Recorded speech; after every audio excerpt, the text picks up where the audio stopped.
What's up, guys? MYM here, and today I'm going to bring you guys a game of Headquarters on WMD.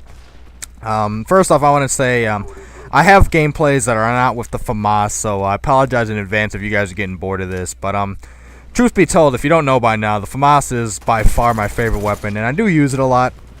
I've tried in the past to put out unique gameplays with different weapons. You've seen me put out gameplays with the AK-47, the Commando, even the Scorpion and the Spaz, as far as variety. But for the most part, my goal ultimately is to get good gameplay for you guys. So, for the most part, I'm probably going to be using the FAMAS. I'll change it up eventually. But, well, I can't really say that because I know that'd be a lie. But, I'm trying to change it up as far as, what game type I'm bringing you, what kind of maps, or what kind of kill streaks I'm running. In particular, on this Headquarters game, I'm running UAV, counter UAV, and Blackbird, non-lethal kill streaks for the most part, and I guess you can call it the ultimate team setup. But yeah, I won't spoil the final score for you, but this is a pretty good game for me, and as you can tell by the title, it's all gun. Like I said, no lethal kill streaks whatsoever doing the work for me. But yeah, I know I've put up a couple previous Headquarters games where I kind of give you guys tips, but I haven't really done a commentary in a while, actually, where I just focus kind of on that particular gameplay's, analysis or, what I'm talking about for it. But yeah, so I'll do that for this one. WMD is kind of a weird map for Headquarters, at least in my opinion, because, there's not as much structure to where the spawns are going to be or where the Headquarters themselves are, like it would be like in Firing Range or Summit or Villa. That's why, WMD, I don't really like picking it just because, the map's so big and so many buildings that, like I said, you can't really predict too much of anything as far as spawns or anything goes. But, this particular game, I ended up doing pretty good, so I chose this gameplay for a reason. But, yeah, perks I'm running in this game, I believe, are, I think, Flak Jacket Pro, Sleight of Hand Pro, and Marathon Pro. And the reason I like this setup is, Flak Jacket, obviously, if you have any idea of playing the objective, or if you have any will to do it for your team, you're gonna put on Flak Jacket just because any competent team members or any competent individuals in the game on the other team are going to be throwing nades on you. And obviously Flak Jacket's a meat shield. You can absorb as many. Heck, I've absorbed like 3 or 4 and not died. I don't think 4 actually, but I have absorbed a lot of them without dying. So obviously it's gonna be great. And a good part of the pro version that people overlook, and I'm not talking about the almost being immune to fire, is being able to throw back grenades by resetting the fuse. And it's pretty much like having an extra grenade on your hand, if you don't have Scavenger, because I've actually gotten quite a lot of thrown back grenade kills in the last couple of days. This was recorded before the PSN network went down, so it's kind of an old gameplay.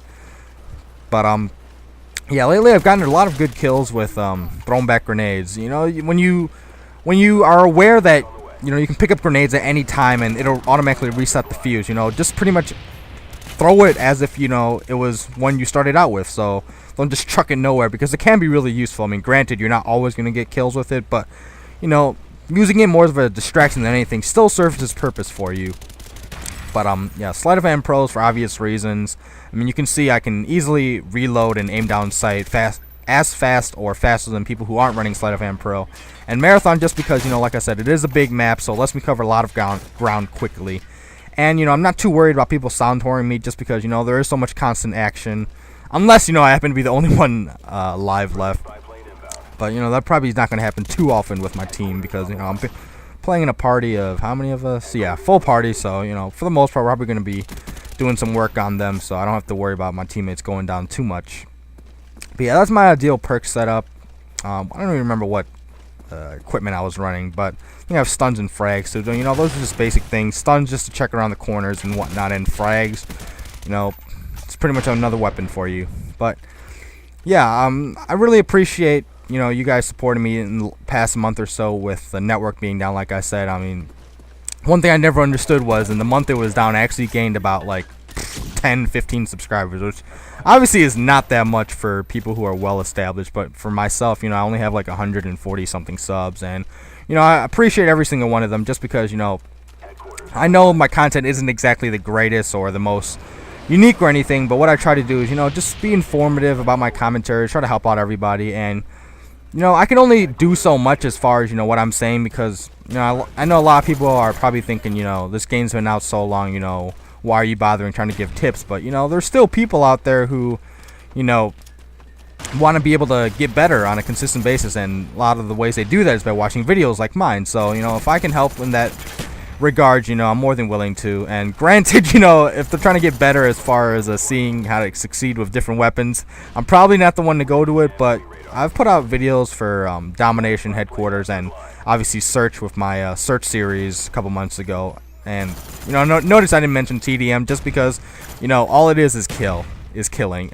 I mean, you can probably run Hardline or Ghost, dare I say that, Sleight of Hand and Marathon, you'll do fine. Hacker 2 probably, but for the most part, you know, I try to focus on the objective games just because, you know, it's really hard for people who aren't like me, who have, you know, teammates to always play with, because for the most part I always run around with between 4 to 5 other people.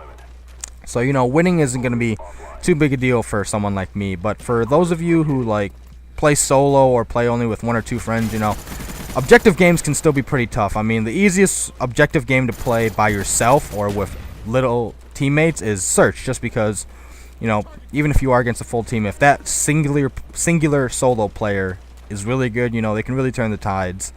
And obviously in a game like Headquarters, though, it's the complete opposite. I mean, you know, you're probably not going to win against a full team. I mean, Headquarters is probably the one game mode where if you're playing against a full squad, unless you yourself have 4 or 5 really good people, you know, you're probably not going to win. But, you know, if I can at least give some tips and give some kind of hope to my team, you know, that's what I'm here to do. And actually, seeing me bring up that Blackbird just reminded me of one thing. You saw I waited for my second, that was my second Blackbird. I waited till a few seconds right before we were capping it to turn it on. Why I did that was, I didn't want to use it, and this is just a general tip, you know, you don't want to use your Blackbirds in Headquarters particularly if, you know, it's right after a cap or right after the enemy's destroyed it, while, you know, the timer's counting down for the new Headquarters to be online, because, you know, any kills you get while that Blackbird's up, you know, it's technically not towards the advantage, or not towards the advantage, towards the objective. I mean, you can argue that, you know, keeping the enemy away from it even while the Headquarters is offline is still useful, but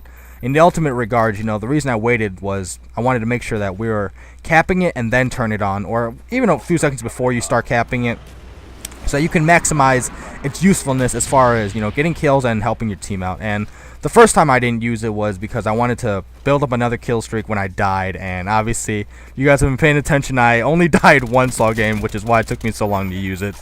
But yeah, I finished this game 40-1. This was actually my new best kill death ratio. But yeah, hope you guys liked the gameplay, and let me know what you guys thought in the comments below. Take care, guys.